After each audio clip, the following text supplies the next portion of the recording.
যে যুবকরাই হচ্ছে সমাজ পরিবর্তনের মূল হাতিয়ার। এটা আমরা সবাই বুঝে গেছি। তাহলে আমরা যারা সামনে বসে আছি, আপনাদেরকে ডেকেছি, আপনারা কি মেসেজ নিয়ে যাচ্ছেন আজকে আলোচনা থেকে, সেটাই হচ্ছে মূল বিবেচ্য বিষয়। আমাদেরকে মনে রাখতে হবে, চ্যালেঞ্জেস আর ভেরি গ্রেট। বিশাল মানে প্রতিরক্ষা আমাদের সামনে, বিপদ সামনে পড়ে আছে।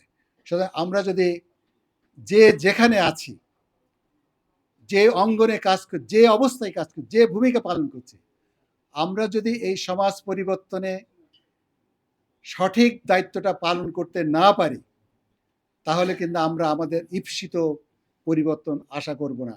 ঈপ্সিত যে লক্ষ্য, সেই লক্ষ্যে আমরা পৌঁছতে পারবো না। সুতরাং আমি বেশি কথা না বলে আপনাদের সবার প্রতি আমার বিনীত আহ্বান থাকবে, অনুরোধ থাকবে, পরামর্শ থাকবে, আপনারা যে যেখানে আছেন, যে সম্ভাবনা নিয়ে এই বিপ্লব অনুষ্ঠিত হয়েছে, বিপ্লব আমরা অর্জন করেছি, যে প্রত্যাশা আমাদের ছিল, যে স্বপ্ন আমরা দেখেছি, যে আকাঙ্ক্ষা আমাদের বুকের ভিতর আছে, সেই আকাঙ্ক্ষাকে বাস্তবায়ন করার জন্য যার যেখানে যে ভূমিকা পালন করা দরকার, যত চ্যালেঞ্জ আসুক সেই ভূমিকা আমরা পালন করতে সবাই প্রতিজ্ঞাবদ্ধ থাকব। এবং যারা যুবক আছে তারা নিজেরা ঝাঁপিয়ে পড়বে, যারা বয়স্ক আছেন তারা তাদের আশেপাশে যারা যুবক আছেন তাদেরকে উদ্বুদ্ধ করবেন।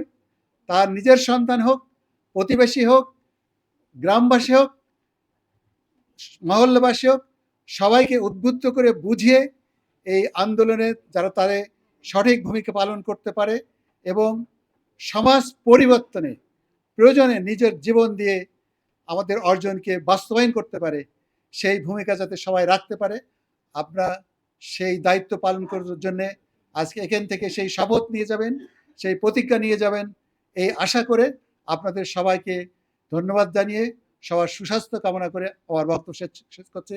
আসসালামু আলাইকুম রহমতুল্লাহ।